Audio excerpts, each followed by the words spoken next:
They told you that history is written in stone, fixed, unquestionable, carved into the bedrock of science and reason.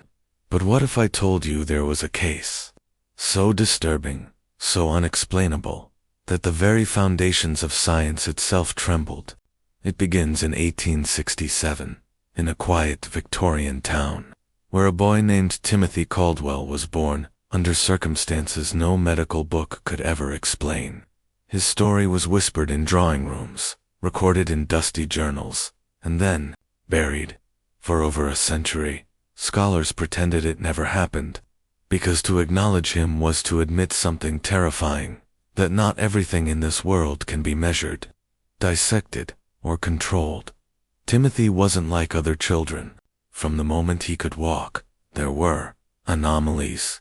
Doctors claimed his body didn't function the way it should. His skin carried a strange pallor, like wax lit from beneath. His pulse, when checked, beat irregularly, sometimes too fast, sometimes almost silent, and yet, he lived. He didn't eat as other children ate. He didn't sleep the way children slept. Villagers said his eyes seemed older than his years, as if he had inherited memories that weren't his own. But here is the part they never wanted you to hear. Every attempt to study him only led to more confusion. Physicians in London wrote private reports, detailing nights where Timothy sat awake, motionless, staring at walls, as though listening to voices no one else could hear. Priests were called, claiming possession. Scientists tested his reflexes, his breathing, his blood. Nothing aligned with their precious charts. He was not sick. He was not well. He was something else, something that broke the boundary between explanation and impossibility. Why does this matter to you? Because Timothy Caldwell was not erased simply to protect science's pride. His case threatened the very machinery of control. The idea that institutions can define reality, that they hold the keys to what is possible and impossible. If a boy in 1867 could exist outside their rules, then what else is hidden in the cracks? What other truths have been buried, disguised, or destroyed so you would never question them? As you hear my voice, understand this. We are standing at the edge of a forgotten abyss, one that institutions worked tirelessly to cover with dirt and silence. Tonight, we're going to pull back that veil. You will hear what few dared to write, and fewer still dared to believe. But once you hear it, you will never see the world the same again. The town of Ashburn, where Timothy Caldwell first drew breath, was not remarkable. A scattering of coal smoke, horse-drawn carriages, and the quiet misery of the working class. But within its crooked streets, a rumor began to spread. The kind of rumor that makes men cross themselves, and women pull children inside at dusk. They whispered that Timothy was not born. He arrived. His mother, a fragile woman, claimed her pregnancy had been sudden, unnaturally brief. The midwife who delivered him refused to speak afterward, except once, when she muttered to a priest that the boy had not cried when he came into the world.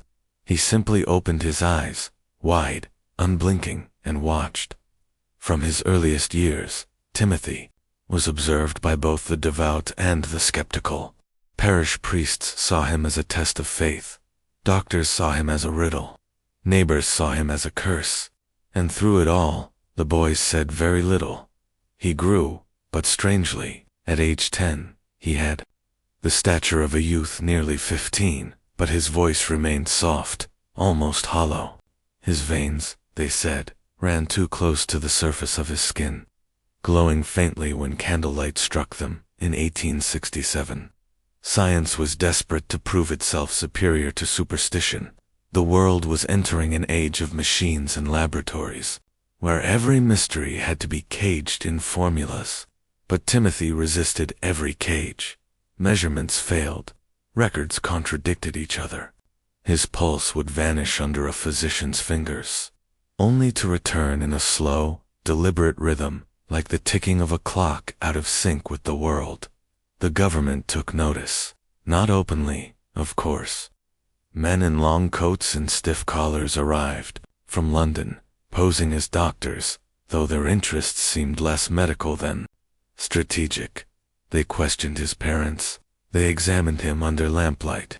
They took notes, pages and pages, and left with expressions carved from stone. And yet, no report was ever published. No findings made their way into the journals of the Royal Society. It was as if Timothy Caldwell had become a state secret, and that is where you must begin to see the pattern. When something does not fit the narrative, it is not studied, it is erased.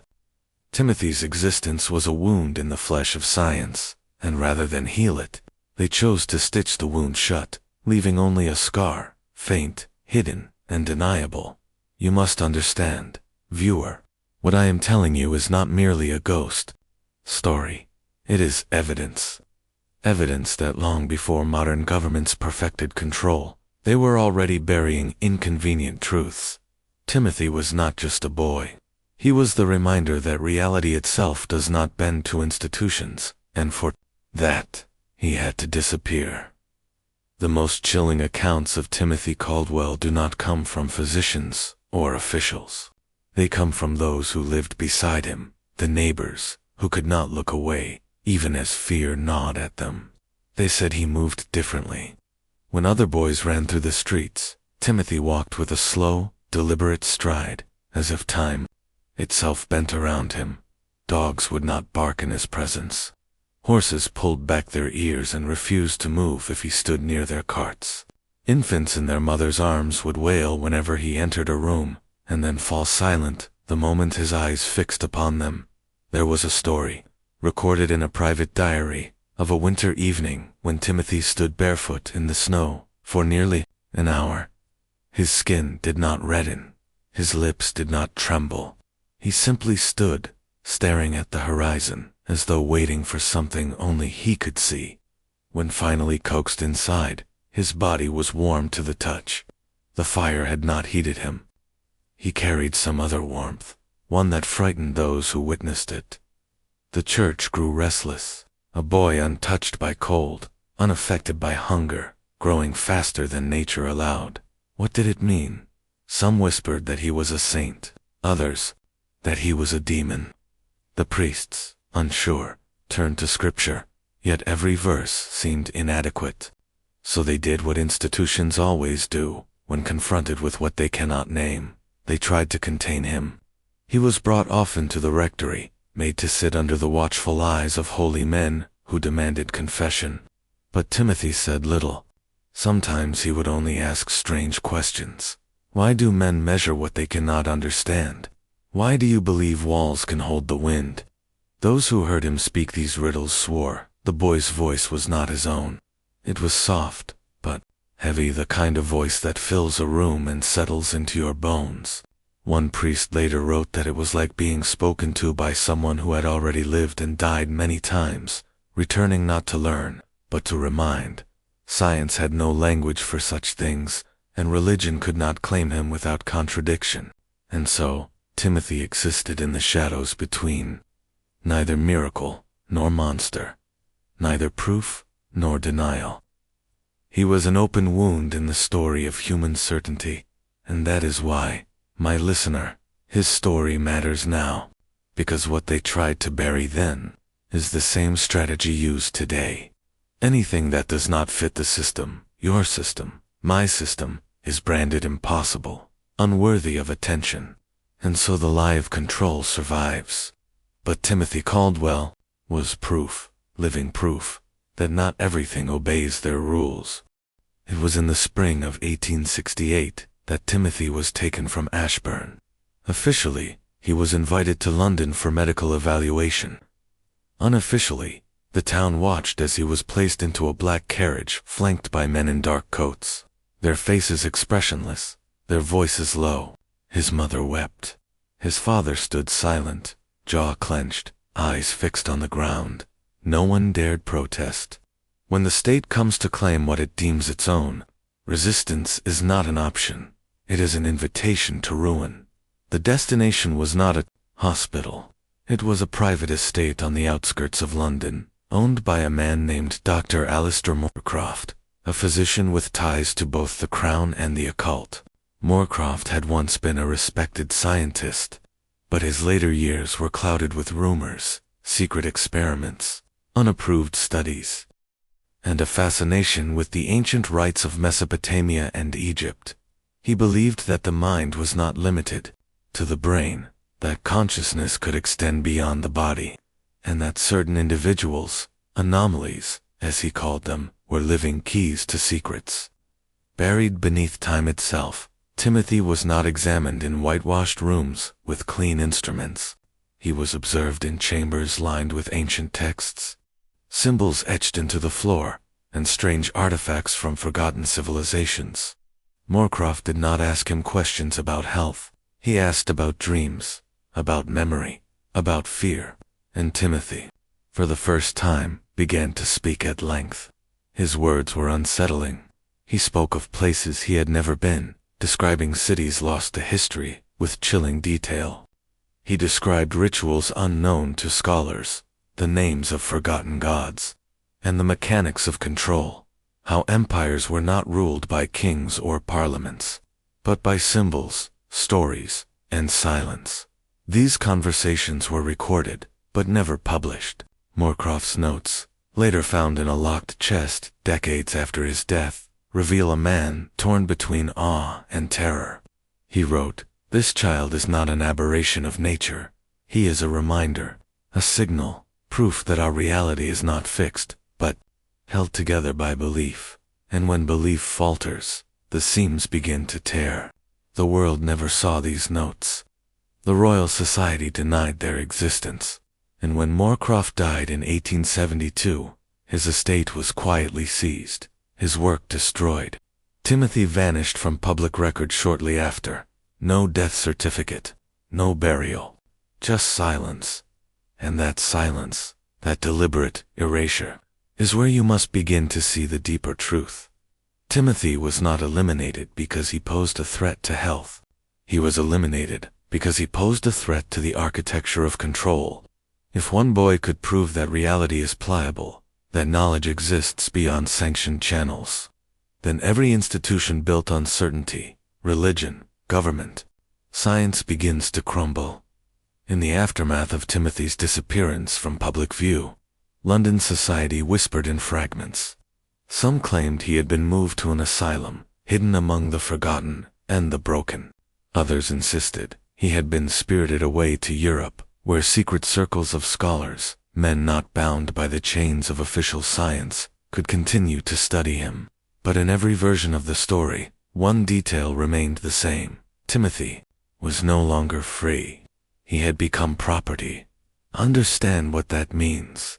A child, whose only crime was to exist outside the narrow definitions of the age, was taken and reduced to an experiment, a specimen, a living text to be read and controlled. And yet, doesn't that echo through every century? Institutions do not protect anomalies. They harvest them. They cage what they cannot explain. Then rewrite the narrative until the public forgets there was ever a question to begin with. The documents that survived, Moorcroft's estate, reveal something chilling. They describe Timothy's dreams in painstaking detail. He dreamed of corridors lined with doors, each marked by a symbol. Behind every door, he said, was a different history, not the history written in books, but shadowed versions, where events unfolded in ways that men were never allowed to remember.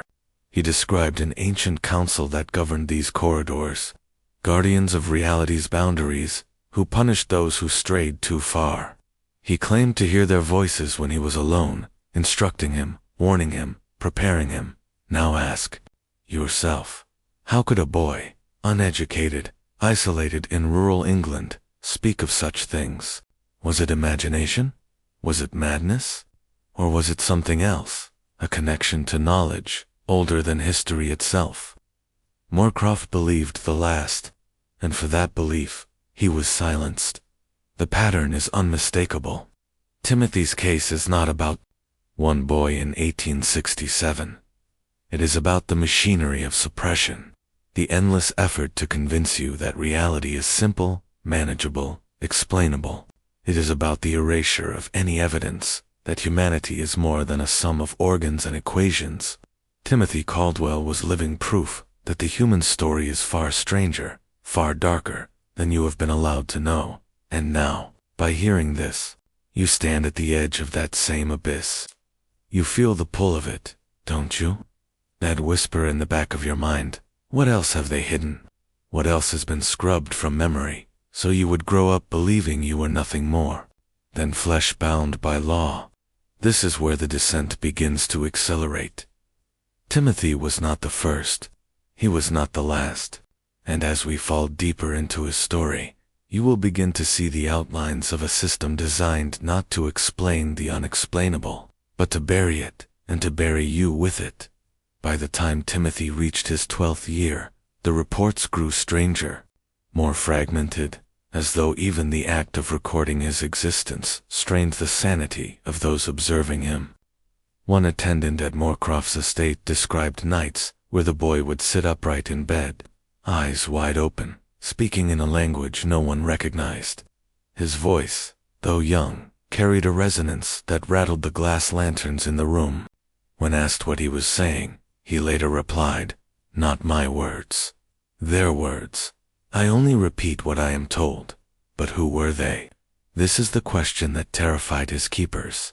Moorcroft himself wrote of patterns of authority, unseen forces, that seemed to speak through Timothy, instructing, reminding, commanding.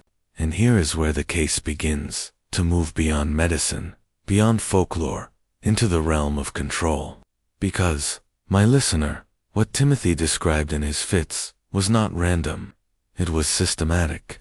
He spoke of hierarchies, not of kings and parliaments, but of something deeper, older, more insidious.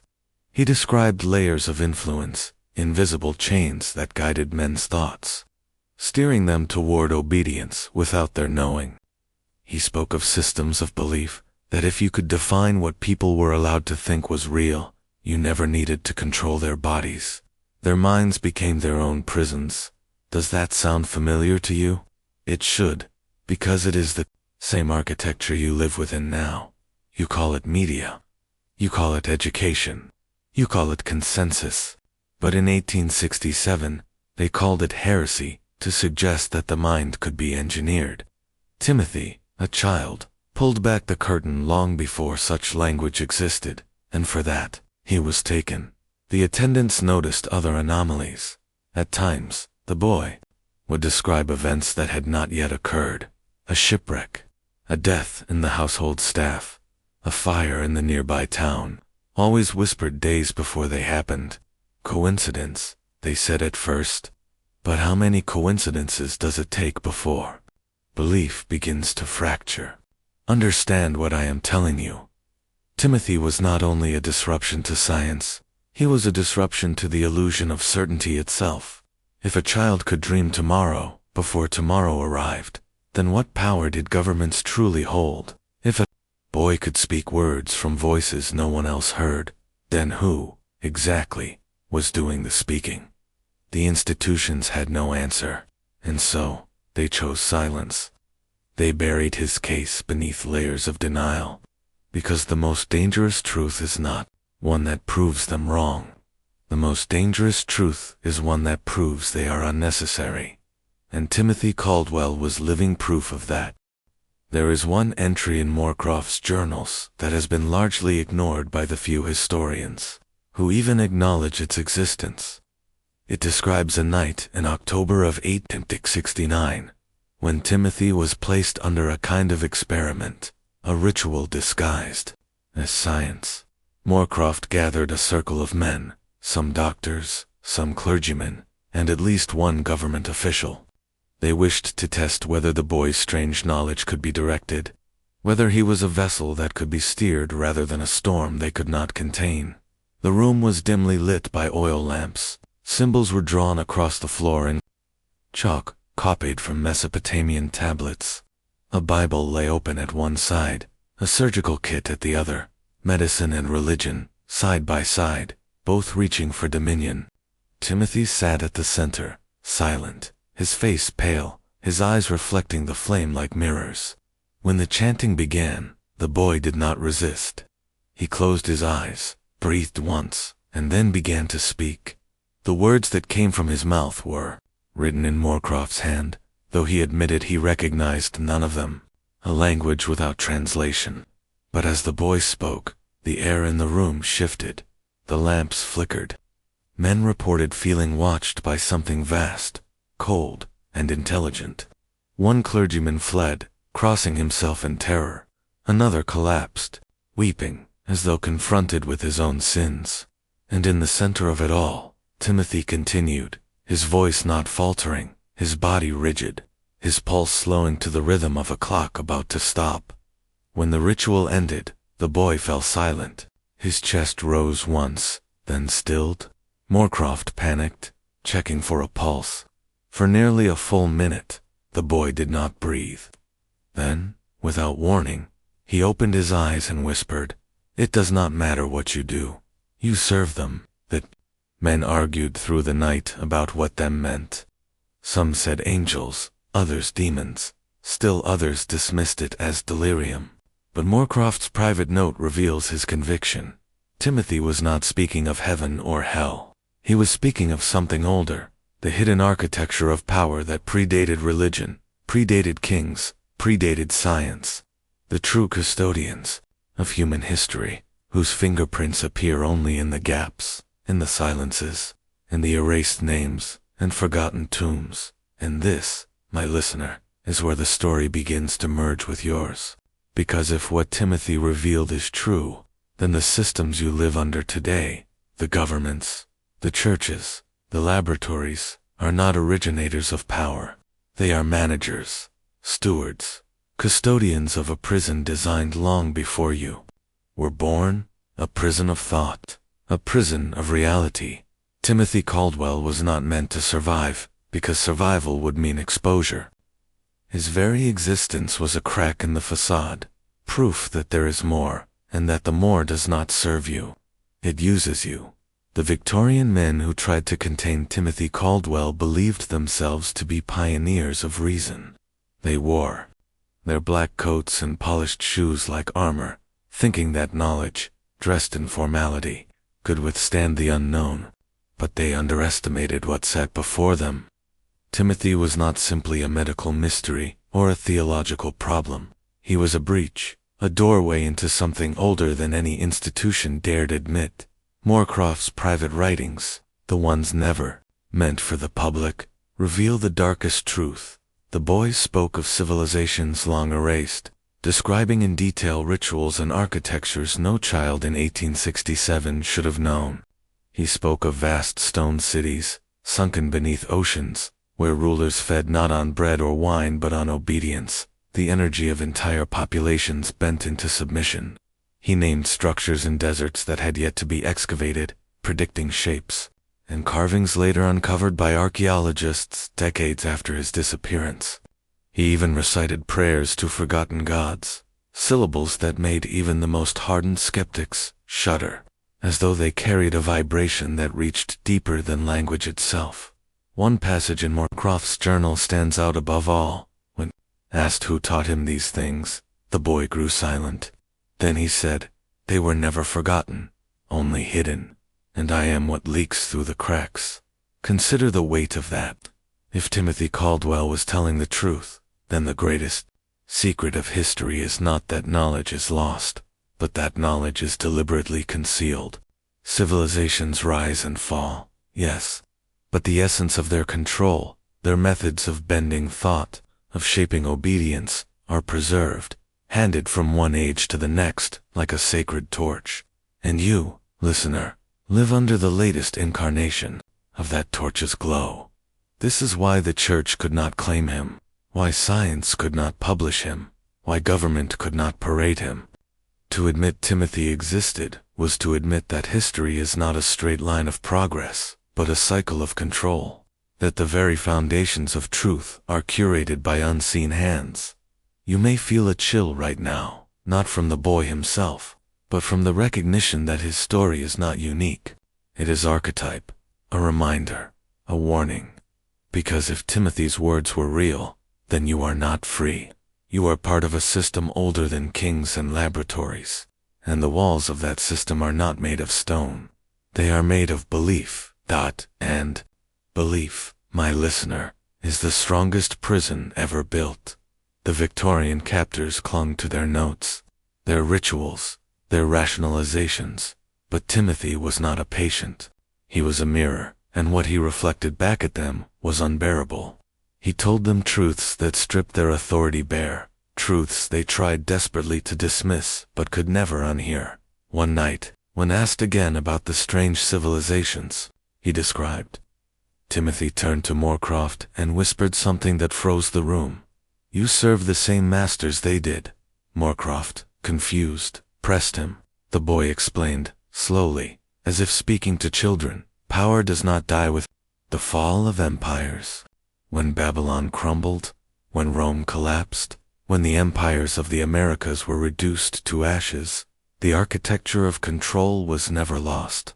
It was inherited, passed quietly, carefully, like a poisoned chalice, into the hands of the next custodians. Kings may fall, governments may change, but the invisible structure remains." Timothy said it plainly. The faces change, the chains do not. Imagine the horror of those men, priests sworn to God, doctors sworn to reason, hearing from the lips of a 12-year-old that they were not leaders, but jailers, that they themselves had been chained by beliefs carefully crafted long before they were born. Moorcroft's journals reveal his struggle. He wanted desperately to believe the boy was delusional, and yet, time and again, Timothy proved otherwise. The predictions continued.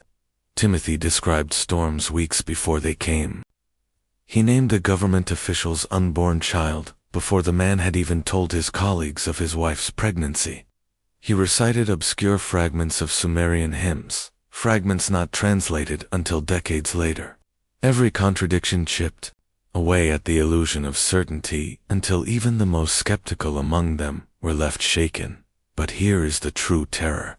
Timothy spoke not only of the past, not only of the present, but of the machinery itself.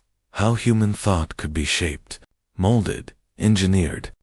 He described it as a net cast over the minds of men, invisible but inescapable. Institutions were the knots in that net, he said. Science defined its edges, religion sanctified its rules, and governments enforced its limits. And those who dared step beyond it were erased. His words were too dangerous to escape the room, too destabilizing to be written into books. And so, they remained locked away, scattered in hidden journals, waiting for someone reckless enough, or desperate enough, to bring them back into the light. And that, listener, is where you now stand. For as you hear this, the same net Timothy described surrounds you. The only difference is this: now you know it's there. By the 10th session, Moorcroft's notes take on a different tone. No longer the detached observations of a physician, but the scrawled panic of a man staring into something he cannot classify. He begins to write less about delusion and more about influence, less about symptoms, and more about warning. Timothy had begun speaking in patterns, not rambling, not the broken cadences of a troubled mind, but deliberate rhythms, sentences designed to cut through resistance and bury themselves in memory. He was no longer just answering questions. He was teaching. He described how the machinery of control was not built on chains, but on suggestions. That human beings are programmable, not by force, but by repetition. A phrase repeated often enough becomes truth. A symbol seen daily becomes law. He called it the architecture of obedience. And then, with a half-smile no child should ever wear, he explained that this was not new. Long before printing presses, long before the pulpit, long before the flag, there were images carved into stone walls. Ritual chants sung into the night. Repetition had always been the tool, the subtle knife that cut into human thought and left scars, invisible but permanent. Moorcroft recorded one exchange word for word.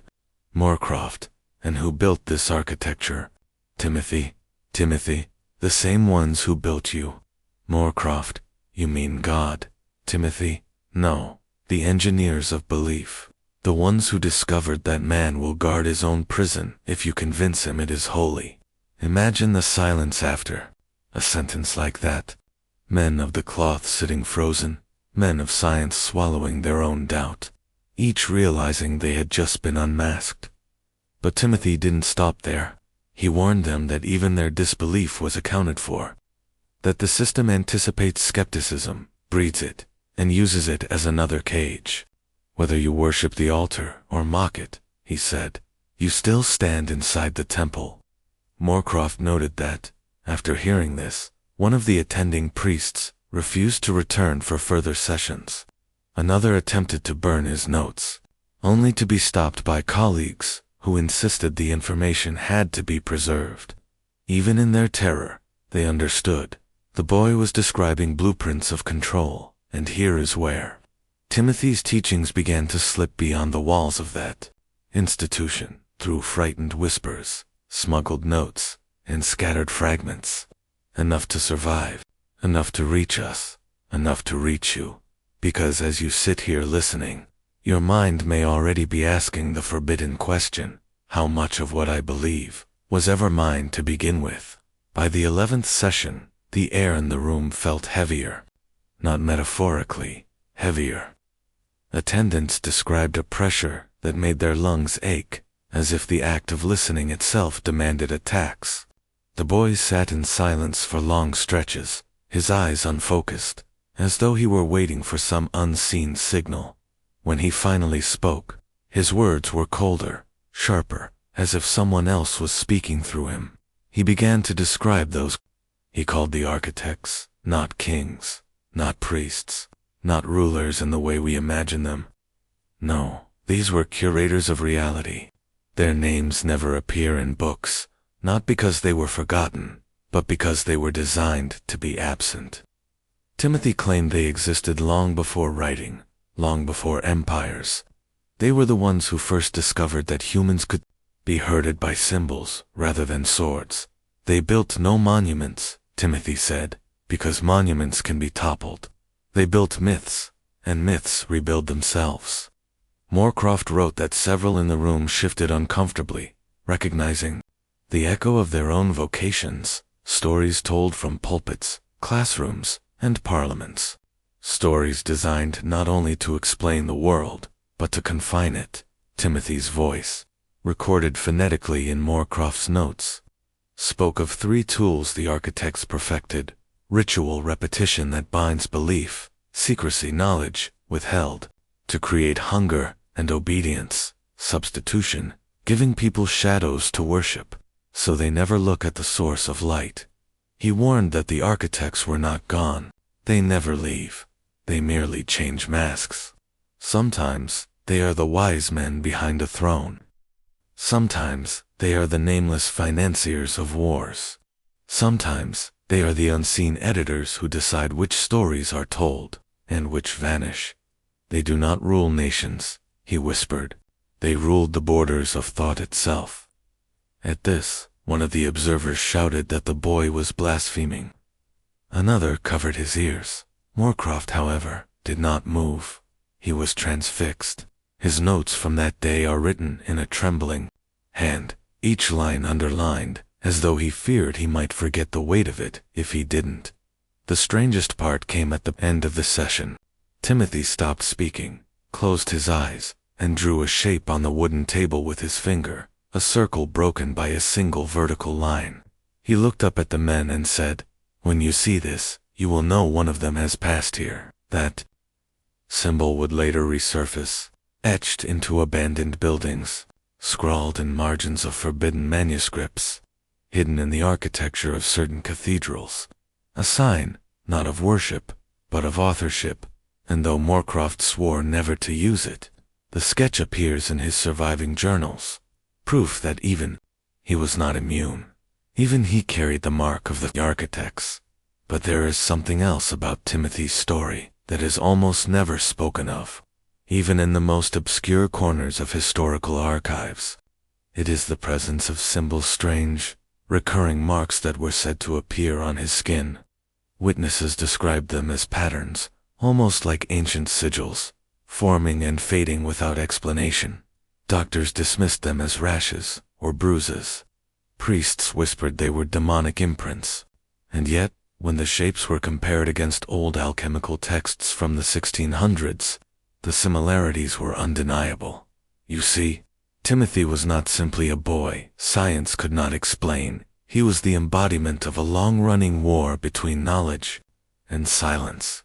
His existence threatened the monopoly of both church and state.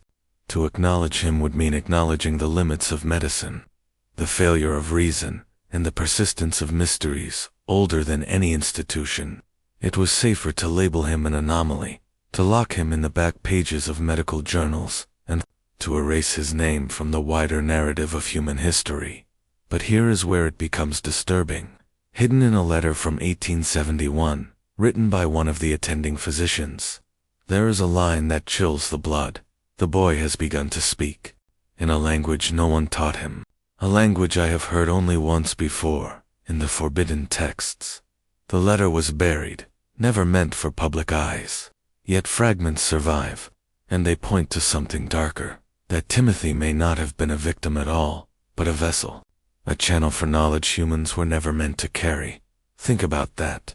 A child, innocent in appearance, carrying the weight of symbols and languages lost to time, a living paradox that both science and religion wanted destroyed.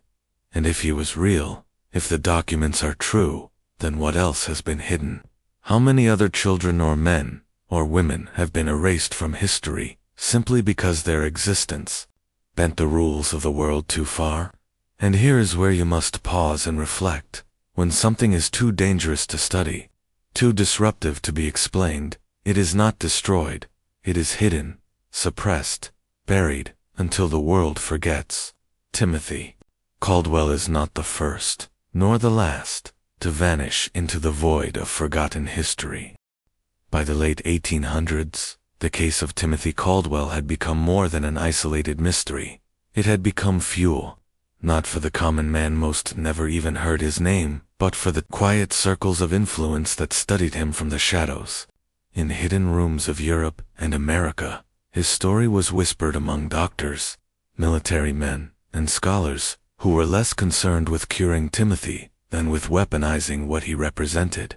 You see, the 19th century was not only the era of railroads and industry, it was also the birth of psychology as a field.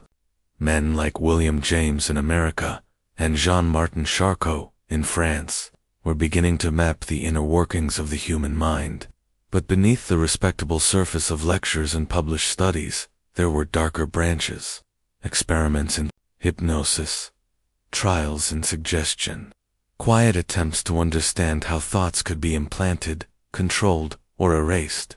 In Timothy's case, was a spark, his inexplicable bursts of knowledge, his ability to resist normal treatment, his sudden lapses into languages and patterns no child should have known. These anomalies made him an object of fascination for those who believed the mind could be trained, broken, or rebuilt like a machine. One diary entry from a physician who studied him reads, "He does not respond to pain as other children do. It is as if some part of him has been turned inward, impervious to us." That single line matters, because it reflects the earliest idea of what would later become psychological control systems, the attempt to strip a person of their ordinary responses and reconstruct them according to the will of others. In Timothy, they saw possibility, a child immune to normal methods, yet susceptible to forces unseen. If one boy could resist the structures of science and society, could he be a blueprint for building others who resisted in the opposite direction, who obeyed without question? This was the era when governments quietly funded medical research under the guise of treating hysteria, madness, or epilepsy, but the true purpose was often hidden, to explore the thresholds of the human mind, to learn how far it could be bent before breaking. Timothy's disappearance from official records was not simply a vanishing, it was an absorption. His case folded into a growing network of clandestine projects, and that raises the darker question, was Timothy silenced because he was a threat? Or was he taken because he was useful? The further we move into the shadow of Timothy Caldwell's disappearance, the less it resembles the story of a troubled boy and the more it looks like the root of something systematic. Because after Timothy vanished from the asylum, his name began appearing in places it shouldn't. Not in public archives, not in newspapers, but in coded references buried in the correspondence of early psychological societies.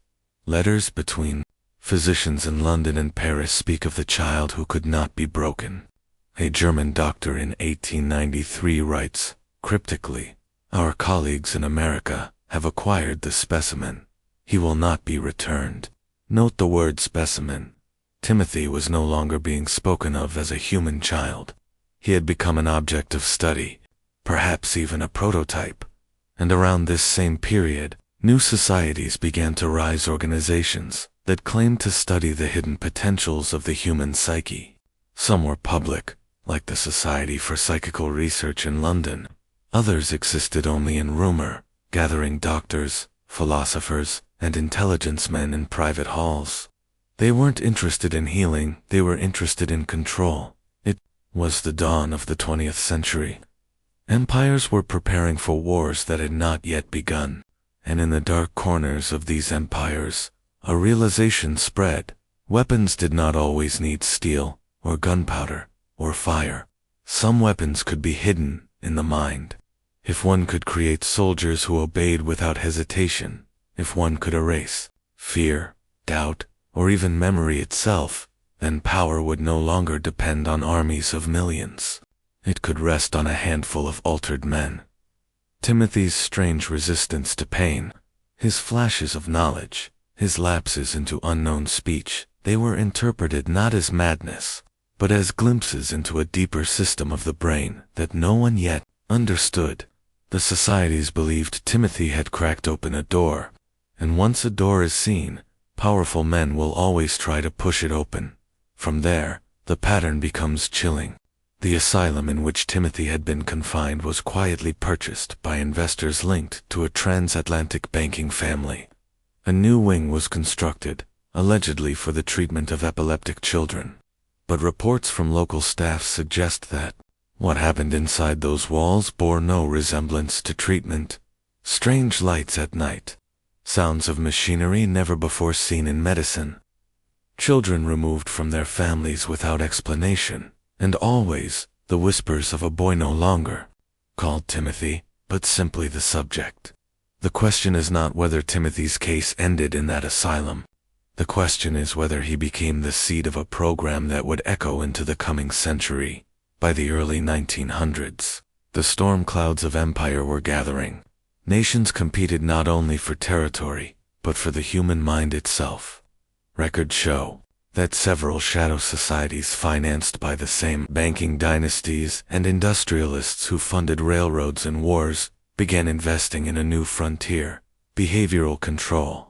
And somewhere in the folds of these quiet experiments, Timothy Caldwell's disappearance became less of a mystery and more of a blueprint.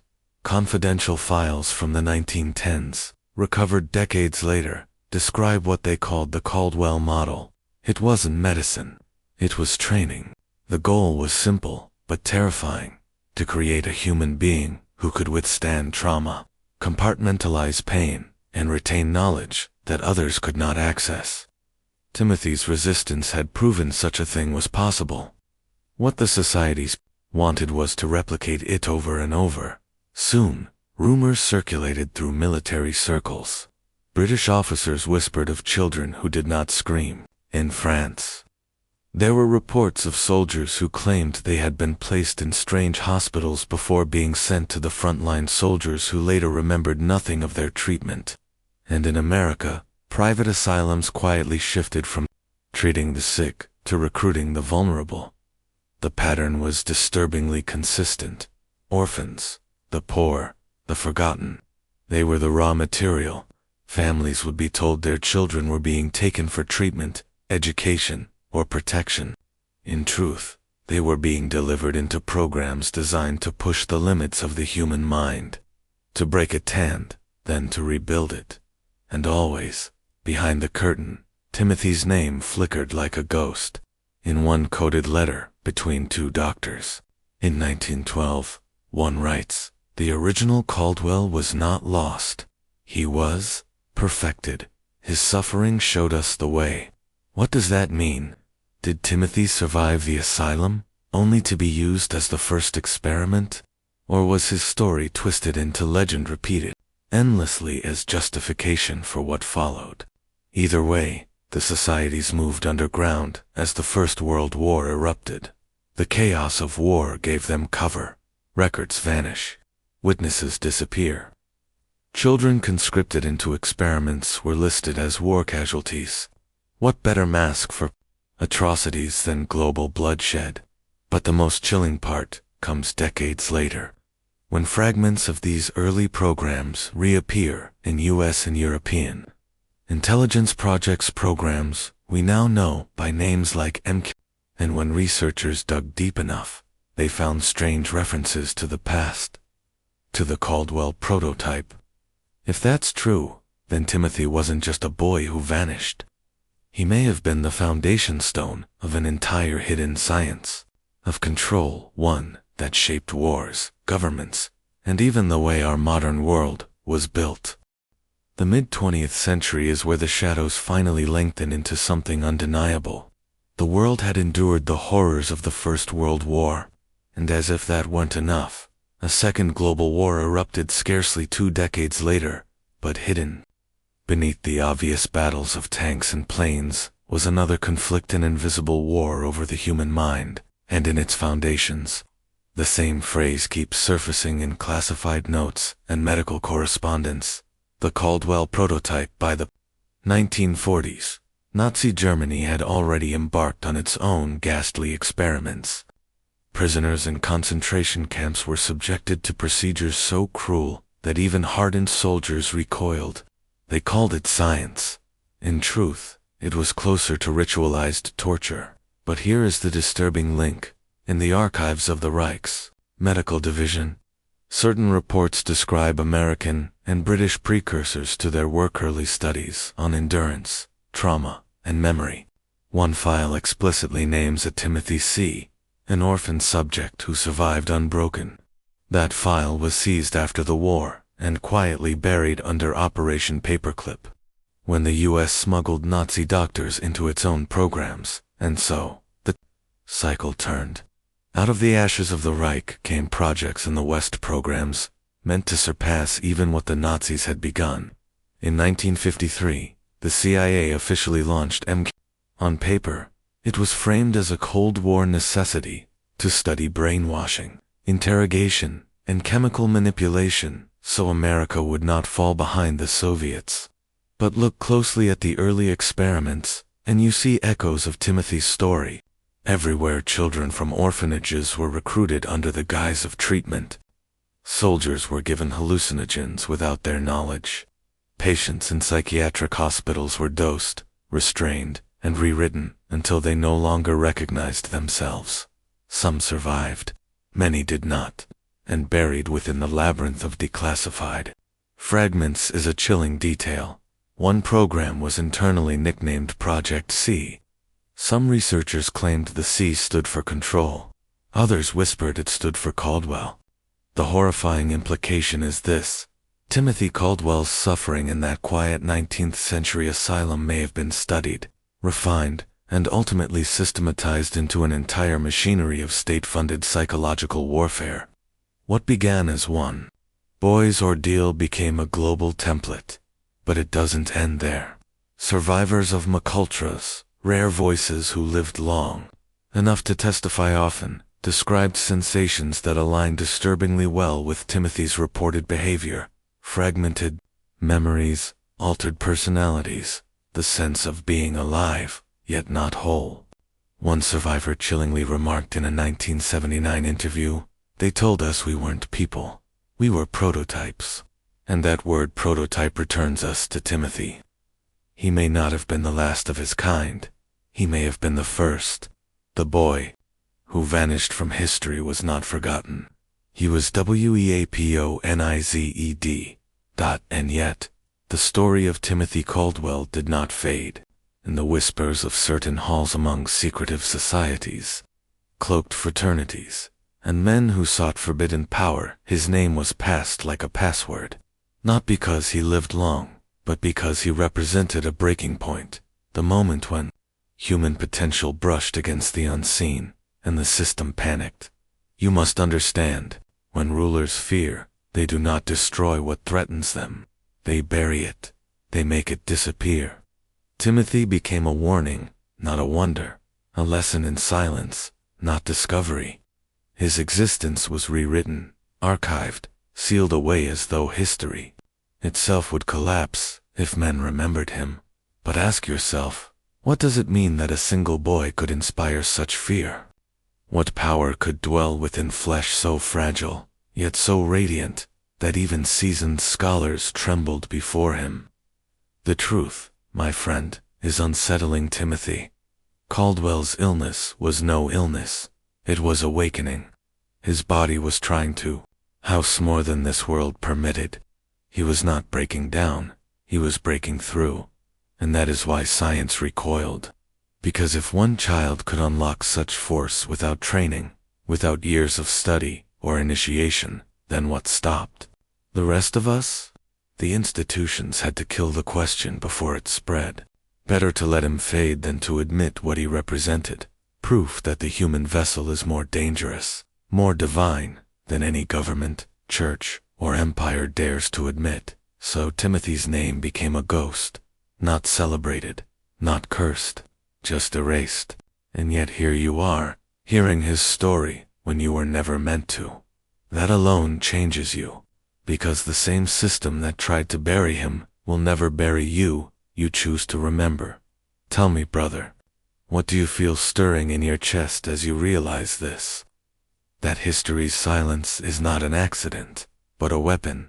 That truth is not lost, only hidden. This is why we descend deeper, because Timothy's death was not the end, it was the opening of a door.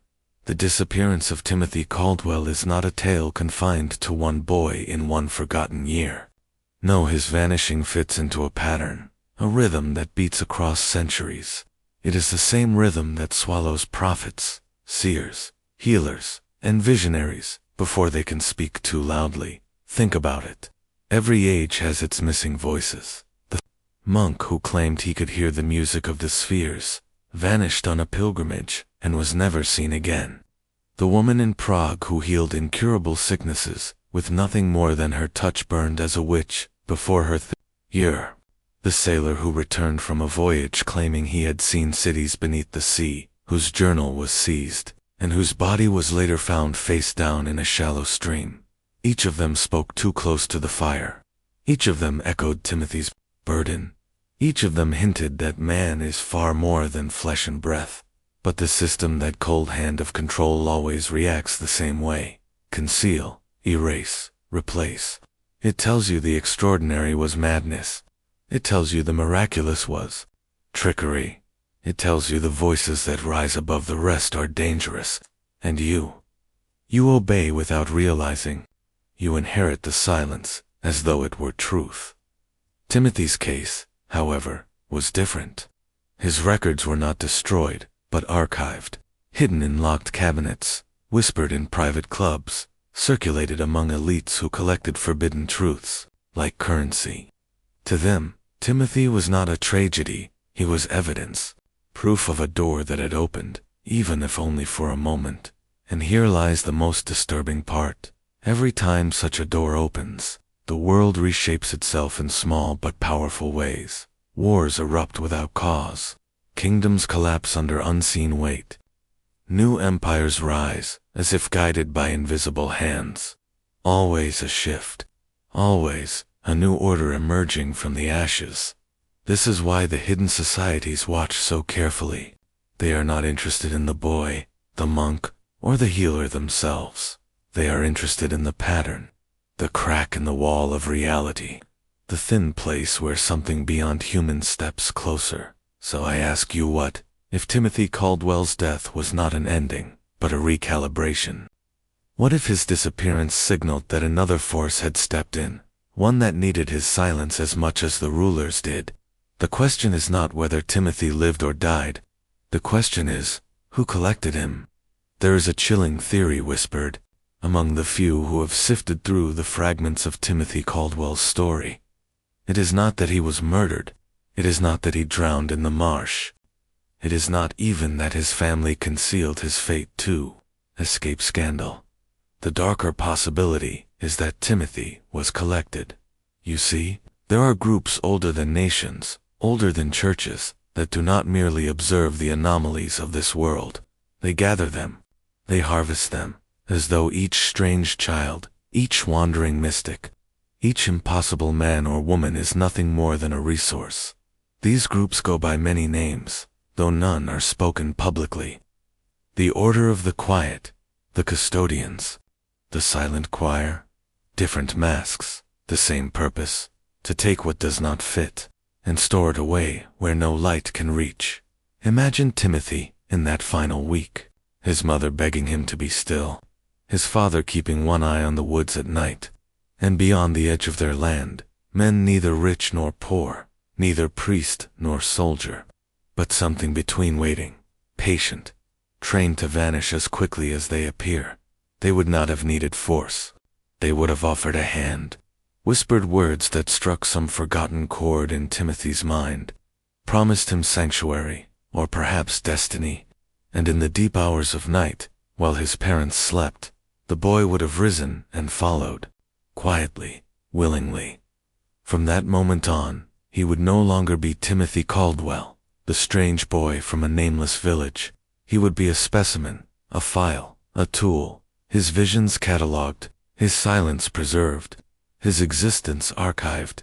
Do not dismiss this too quickly, for across history there are sudden disappearances that align too neatly with such a practice. Entire children's homes emptied overnight during plagues, with no record of burial. Scholars who vanish from libraries mid-study, their notes later, found sealed under wax and hidden. Whole villages in Eastern Europe said to have been collected. When the people began speaking of lights in the sky, the frightening truth is this: the world is not careless. It is curated. What you see is what you are allowed to see. So ask yourself, if Timothy was taken, where is he now? Buried beneath a nameless stone, or preserved, alive in some chamber, far from sunlight? And worse still, how many like him exist today, unseen, their strangeness locked away behind walls you'll never touch? If Timothy Caldwell was taken, then the question is no longer why did he vanish, but what was he turned into? The whispers grow darker here, because the groups that harvest anomalies are not archivists, they are not scholars, they are not protectors, they are engineers of control. You see, when something bends the natural order, when a person is born with abilities or perceptions beyond their age, it is not merely a curiosity, it is power, and power is never left alone. Consider this: a boy who does not speak, yet whose silence can unravel the thoughts of men around him. A boy whose stare makes elders tremble, whose drawings mirror landscapes he has never seen. Such a boy is not nurtured in secret basements. He is tested, prodded, turned into something useful. The theories say Timothy was not buried, nor even hidden. He was broken apart, his visions studied until they yielded patterns, his silence refined until it became more than absence. It became a weapon.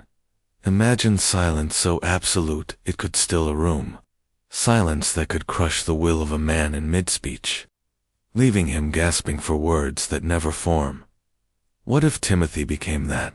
Not a child, but a device. A living tool wielded by men whose faces never appear in history books. Men who guide kings into wars they do not understand. Men who can end a heresy with a single whispered word, never recorded.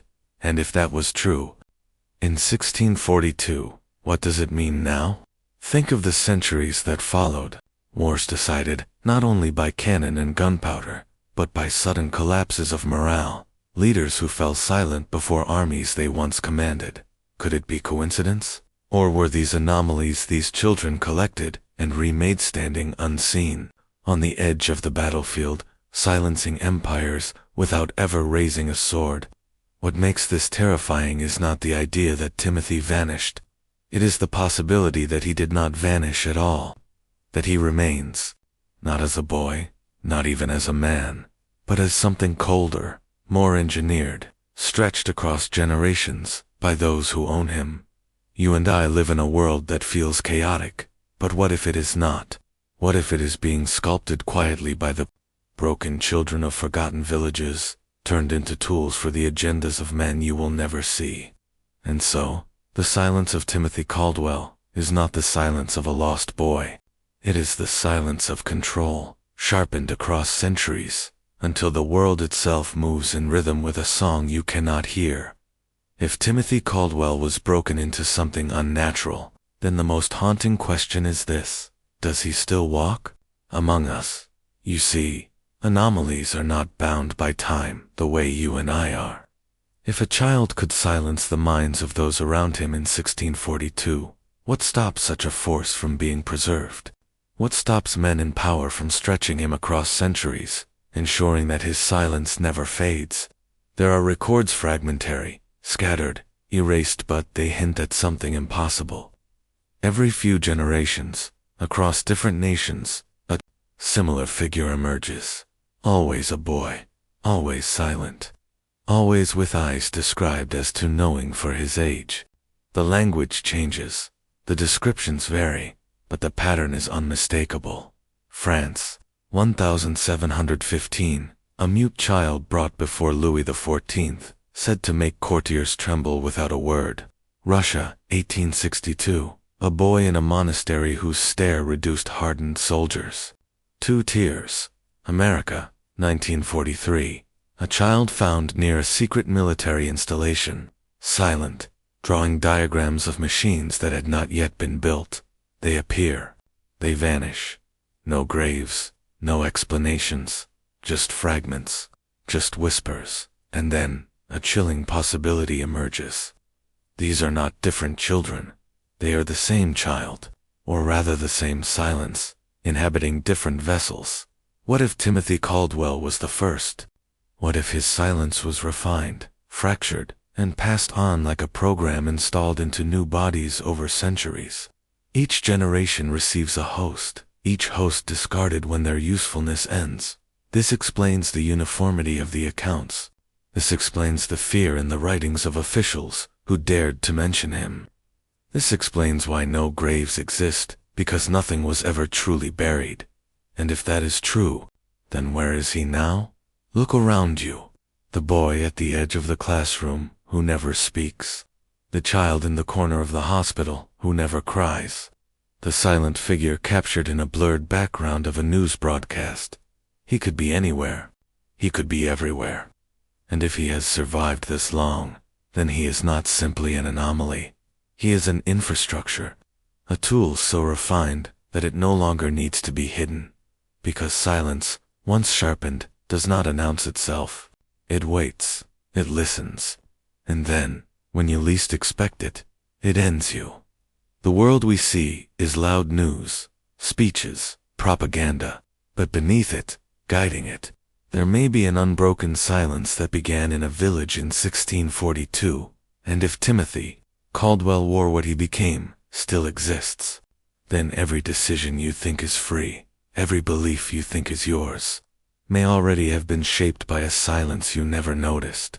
If silence can be passed from one vessel to another, if it can leap centuries as though time itself bends to it, then we are left with a question so vast, so unbearable, that most historians dare not even phrase it. What if Timothy Caldwell was not the beginning? What if he was merely the first we recorded? Consider this: silence is older than language.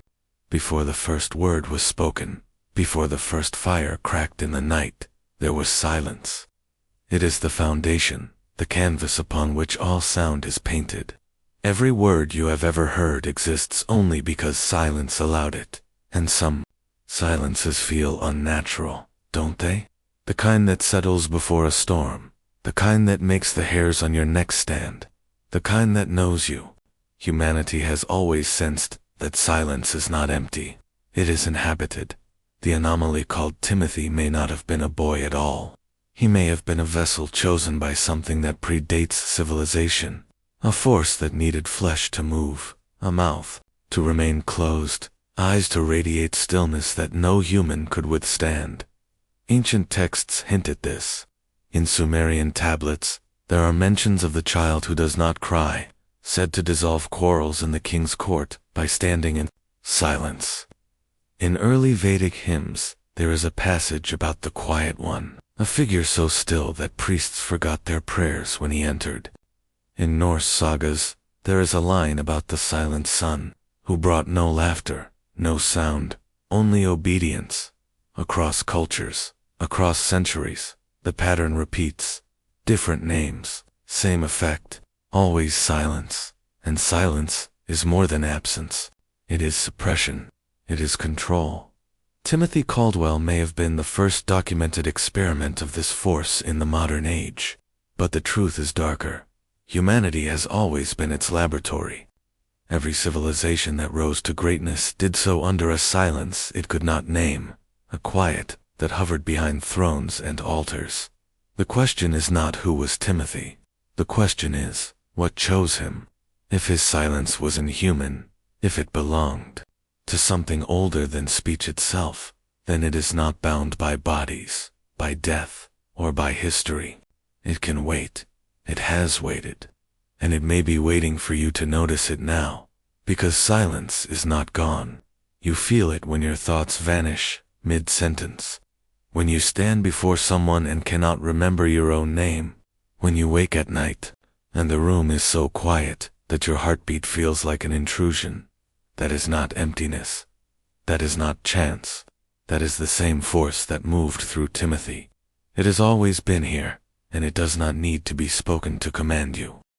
There comes a point when history ceases to be history, when the facts dissolve, when documents blur into half-burned fragments, and all that remains is the feeling heavy, suffocating, undeniable that something is missing.